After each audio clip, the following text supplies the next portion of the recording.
with Rohelia Beal. We want to know more about her story and why she is the great woman that she is today. We want to know who she is, so I'll ask the essential question, who are you? And how did you come to be the woman that you are today?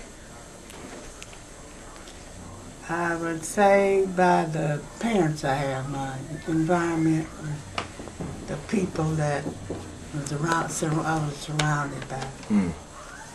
Parents and lots of children. I was born in Canfield, Arkansas, in a community, I'm still watching him, community called Piney Grove.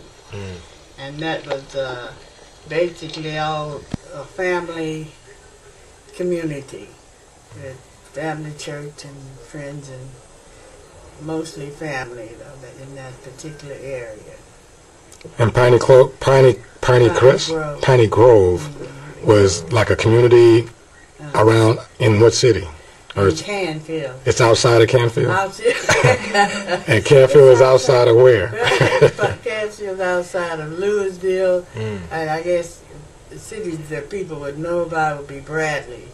Bradley was a very small city between Louisiana and Arkansas. She was like the last city going into Louisiana. We were about 7 or 8 miles from Bradley. And that was Canfield. It was just mainly a couple of stores and a post office box. Or post office. And you were born in a house? Yes, I was born in the community of Piney Grove, which was a big white house on the highway, where we had moved there, I think, around the time when I was born. And at that time they had midwives, no hospital, but the midwives would come. And really before they had, before I was born, my mother and, like in the community, only 1 or 2 people got the True magazine. It was True Story magazine, and they would pass it around. Whoever they got different magazines, but everybody in the community would read that same magazine, which came out once a month. And in that story, it was one of the main stories in the magazine was the main character was Cherry. Oh. So one of my cousins wanted to name me Cherry. Then somebody on the other side, on my mom's side, wanted to name me Rohelia after an aunt of mine. So they got to going, but see, at that time people got mixed up when they turned in things for birth certificates. Your birth certificate might come out and have anything on it. If you get it years later like we did. And whatever that person put in there, that was it. So she put in Rohelia. And everybody thought I was going to be named Cherry.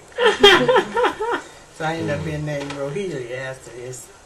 And which I never met. She was... And she's on which side? On my mom's side. Tell us about your father. My father... He was from families from right out of the slavery part, and they ended up with I don't remember exactly how they acquired these things, but they ended up with things they did for themselves. They like syrup mills, they raised their own cane. They had horses to pull this thing around to do something with shirts. I don't really remember all the details of that.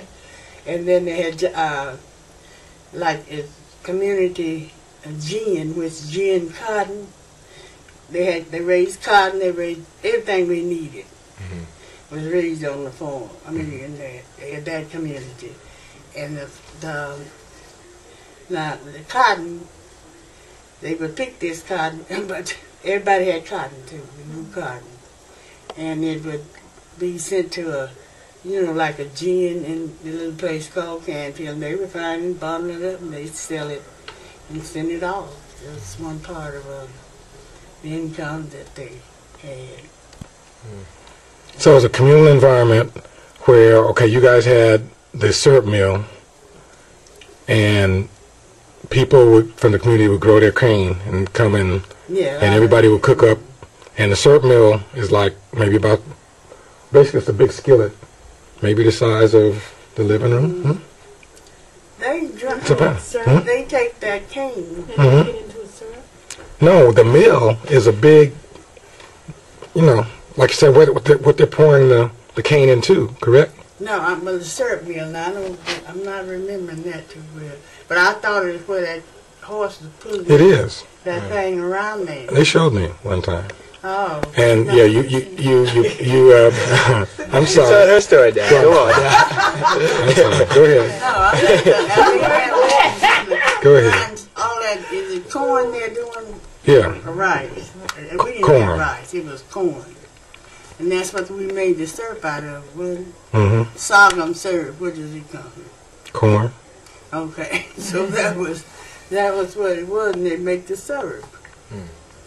And really, it was kind of it's kind of self-maintained with food and everything. Do you know how your father met your mother? No, I think not really. No. I know my mother was going to Arkansas Baptist College, and somehow I think Daddy got up there. He started, but I don't know what happened with that. But that's how they're from the same area though. They both from Canfield. Okay. Dad and them live further off out of the city than she did. Okay. And, Okay. And what type of work did she do? it was mainly farming. Farming. Okay. Mm-hmm. Mom went to. Now I don't think she didn't graduate from college, but they did. They allowed them to teach black kids down there when they got out of 8th grade. Yeah. They would go and teach. So, but she went out there and then she taught school down in Louisiana for a while. A little place called Springfield. And then she started having her family. She had 13 children. With, I guess one after another. Some of them weren't even a year apart. But they farmed and hunted and fished and did whatever people do down in those days. What was your first school? My first school was Pine Grove. What did it look like? One room, one big room, and all the grades were in there. And we had one of my aunts was a teacher. So they had all the grades in the same room with they one had teacher? One room. And one teacher? So approximately how many people is that in a room? I don't know. No, I really don't know. Probably 20, but everybody didn't go to school with him. Okay. If you went to school and got anywhere a little further, you were in a special class. Because, all the kids didn't go to school. Okay. I guess maybe the parents didn't care, didn't know. Yeah. They'd have, doing little